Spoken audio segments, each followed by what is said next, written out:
batyo.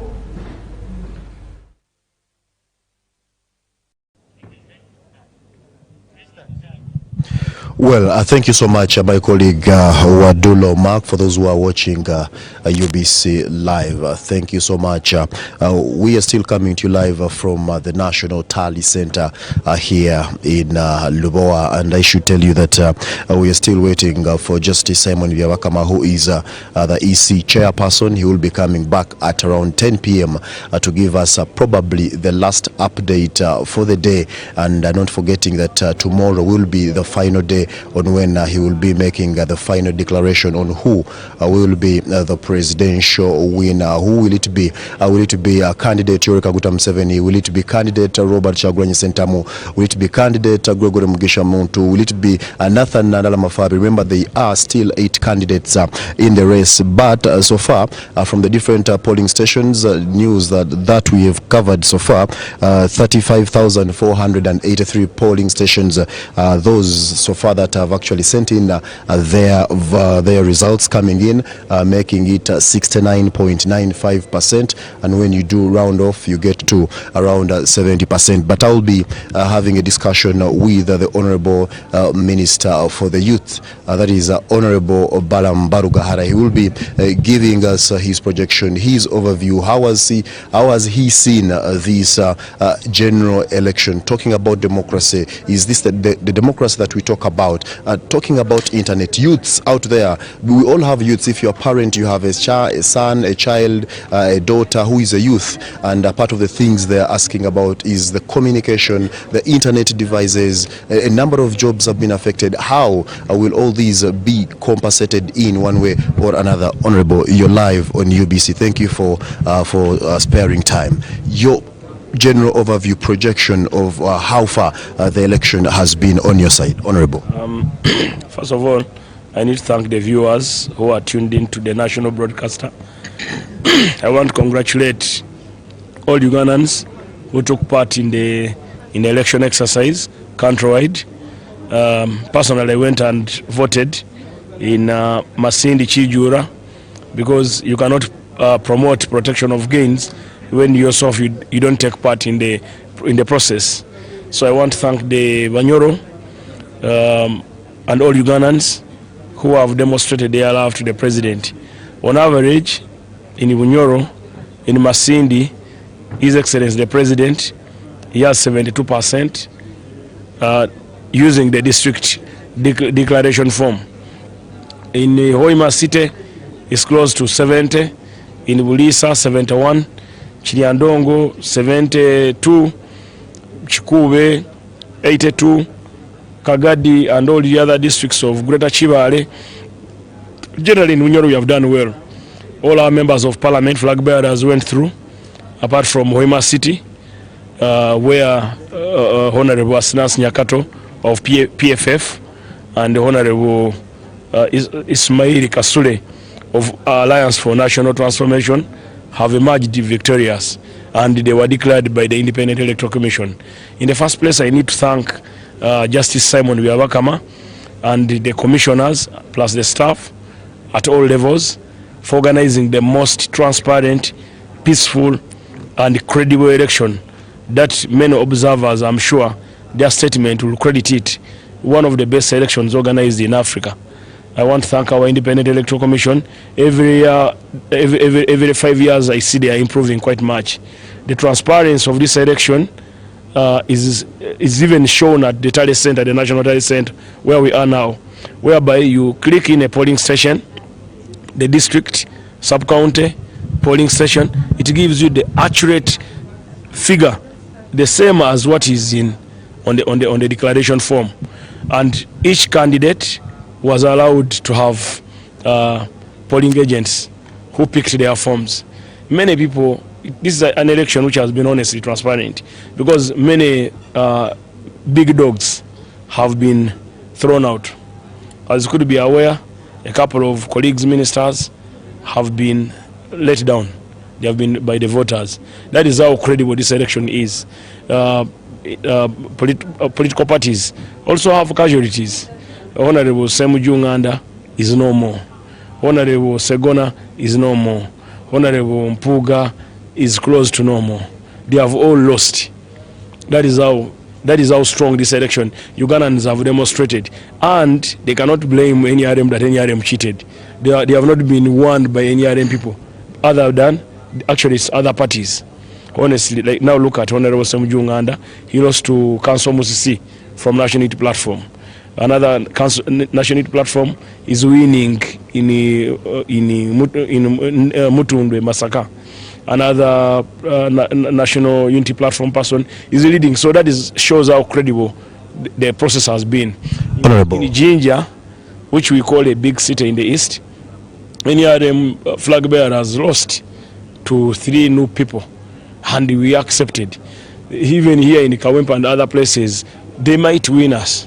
So what my appeal to Ugandans, especially to political parties and supporters, let us respect the outcome of the election.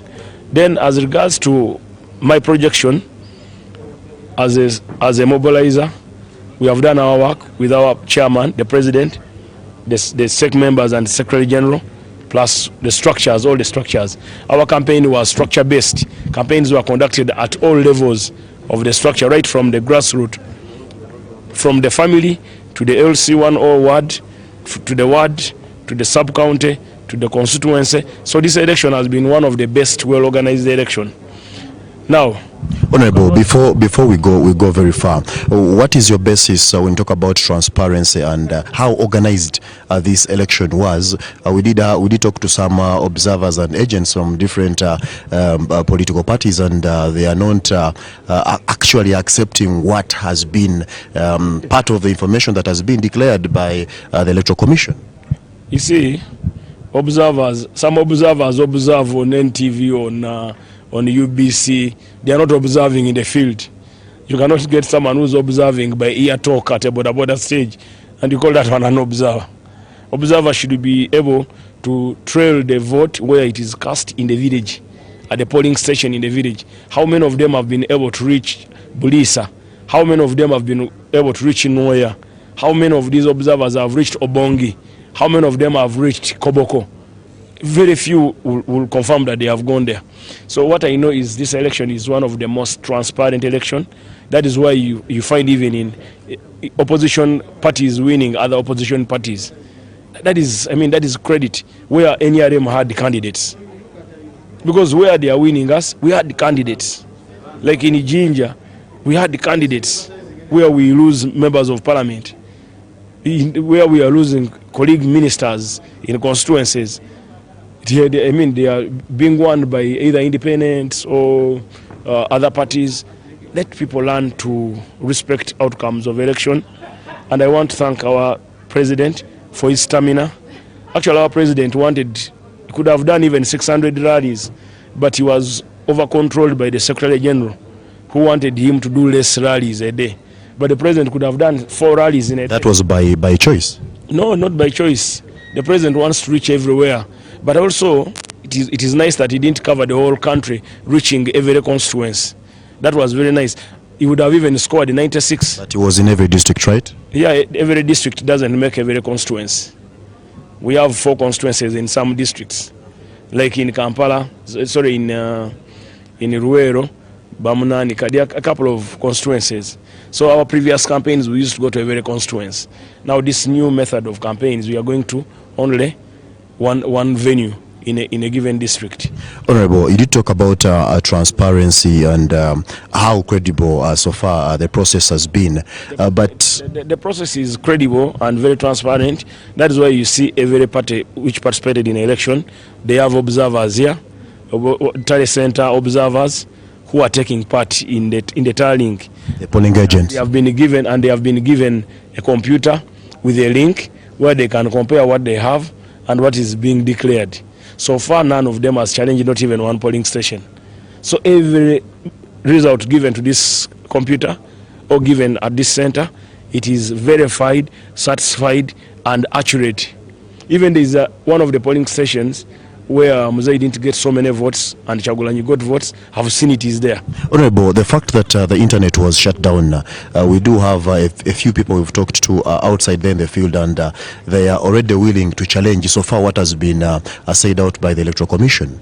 No, if they challenge, it is a constitutional right to challenge. You see, now that is a civilized way of doing things. If someone wants to challenge an election legally, he has a right to, because he or she will present what basis of our suit. So I mean, I don't see any problem. Someone challenge, it's a constitutional right. It's by law, and they will always go and challenge, and the president will win them, because the president is a very humble man who respects the law and who wants everything to be done in a proper way. He wants the will of the people to be respected. Where the member of parliament has won, he says the will of people must always be respected. I've never seen a kind, humble man like that man. Honorable, you did talk about regards to internet. Initially UCC said they had switched off, probably for security reasons. But then the latest I'm getting from my friends in Mombasa, a ship was passing by, it hit an internet cable into two.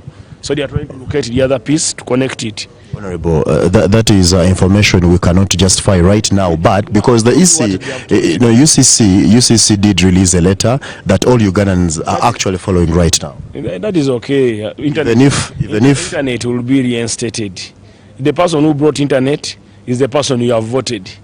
That is one of the gains you have. Did you have internet in 1986? Did you have it? Did your mother tell you that they had internet? But it was the country not running. But things are changing, Honorable. We are moving in a world that is digital. It is just a matter of days, maybe 2 weeks or 1 week, or they are working, our technicians are working to restore it.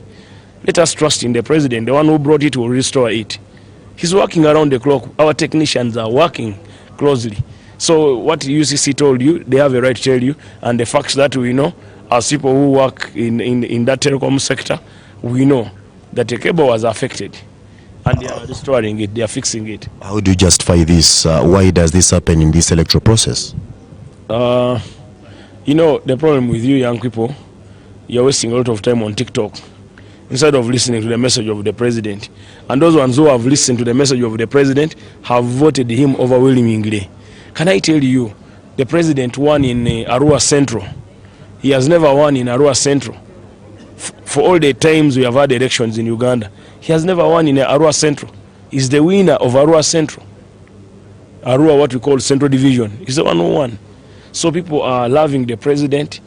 Now there are districts where you know where he is not to get so much support, like Itugum, Noya, those other districts. He's doing so well. He has done so well. Everyone has listened to the man's message, and they are rewarding him. Honorable, very many youths have been using the internet. They have been surviving on the internet, feeding their families. But this is something that has been off for now about 2 days, going into the third day. Very many businesses have been affected. I'm sure the technical team the technical team and security, they are working around the clock to see that is resolved. That shouldn't be a problem. That internet shouldn't be a problem. They are working on it. Honorable, cares about young people. Is the president of young people. You talked about people accepting results, and as and when things results keep coming in. Are you ready to face that challenge, just in case things don't go your way? You see, now this is where sometimes journalists you go wrong. You can't say things don't go my way when in opinion polls our candidate was leading by 80%. It is not yet done. Yes, the other day when you had an interview with him on election day, he told you his projections about 80%. I've told you this several times personally, that the way I've gone to every district of Uganda personally, in my capacity, I anticipate we can score between 68, 69 or 70. We can. Because we have other factors held constant. So me, I believe 70 or 69 or 68, we can do it. We can score that.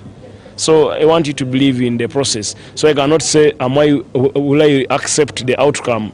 Yes, I will accept the outcome, because I will be declared the winner. Our party will be declared the winner. In your opinion, Honorable? In opinion, we will be declared the winner, because even at 70% of votes collected, declaration form collected by EC, our party is leading by 75%.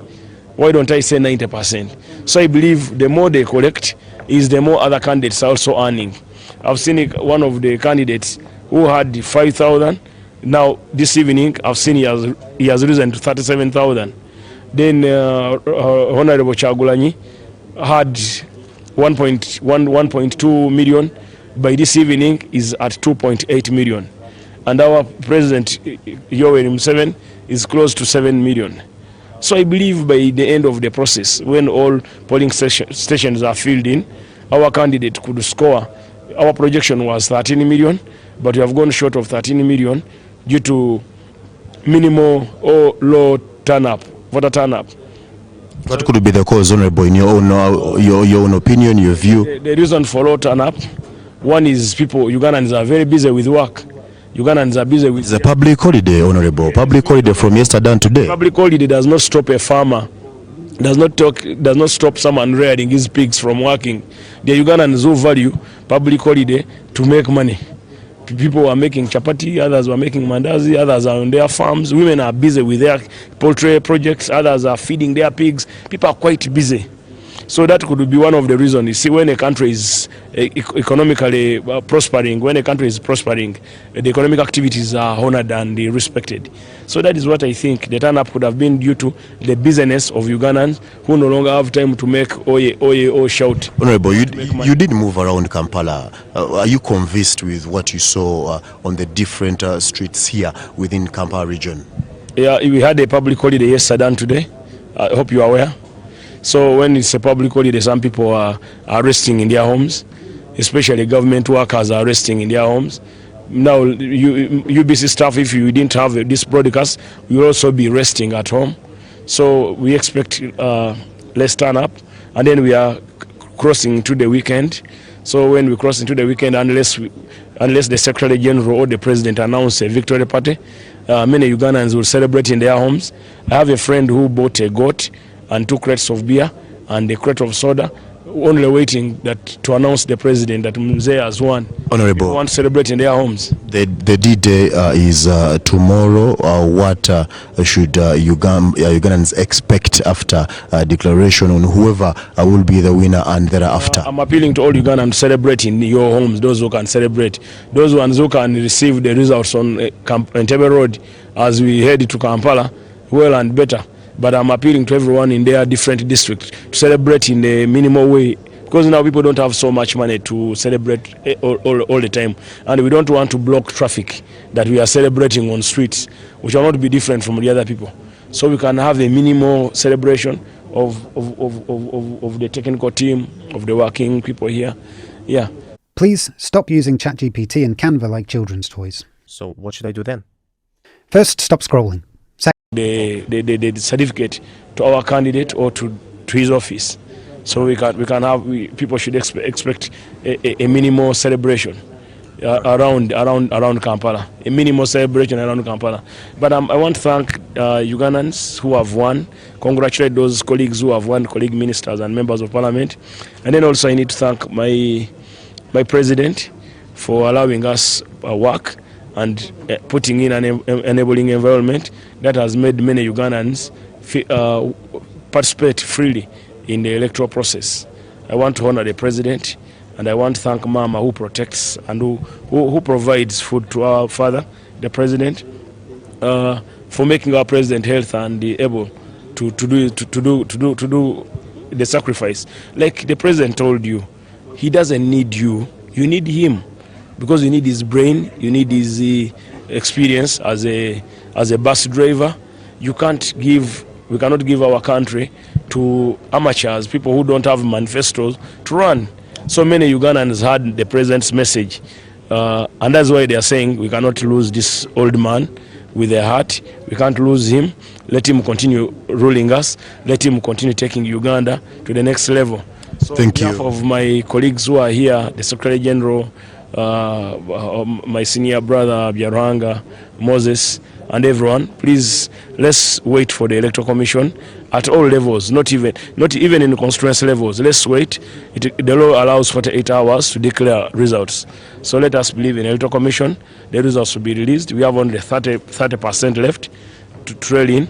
Maybe by the last brief today, we would be at 80%. Hopefully, we shall have our results and certificate tomorrow. I congratulate all the winners, and I sympathize with colleagues who didn't make it. Thank you. Thank you so much, Honorable Minister for the Youth. I want to appeal to my brother Bobby Wine to rethink of his future by not wasting time in politics. Maybe he can take a lower level, like being a member of parliament. Always the president can deploy him to work in one of the departments, because I worked with him. If I can run the youth docket well, I believe Bobi Wine can be a good ghetto president under the president's office. Okay. And he can do some good Thank work. you so much. That's my appeal to Bobi Wine. Thank you so much, Honorable Minister Dr. Balaam Barugahara. Ladies and gentlemen, before I come back to the broadcast house, the Archbishop, the Most Reverend Kazima Mugaru, did say that a vote is casted and it settles disputes. This is something that Ugandans across the country have exercised today and yesterday. So we wait to see what the EC chairperson, Justice Simon Byabakama, will be telling us at around 10 p.m. Will this be the final bullet for the entire thing, or tomorrow? If what is going to tell us is lacking, what should Ugandans expect? But the D-Day is tomorrow. Mark, back to you at the broadcast house. Thank you so much. Tell me. What do you think? Thank you so much, Jethro, for that update with the minister. Of course, interesting opinions coming from Minister